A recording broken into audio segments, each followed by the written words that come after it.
गरुडगमन तव चरणकमलमिह मनसि लसतु मम नित्यम्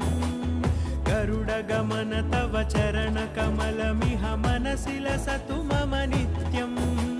मनसि लसतु मम नित्यम् मम तापमपाकुरु देव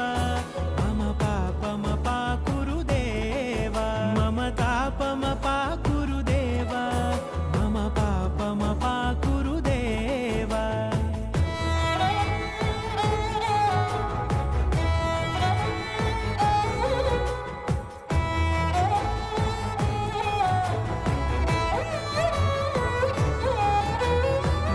जनयन विधिनमुचिहरण मुख विबुध विनुत पद पद्मा जल जनयन विधिनमुचिहरण मुख विबुध विनुत पद पद्मा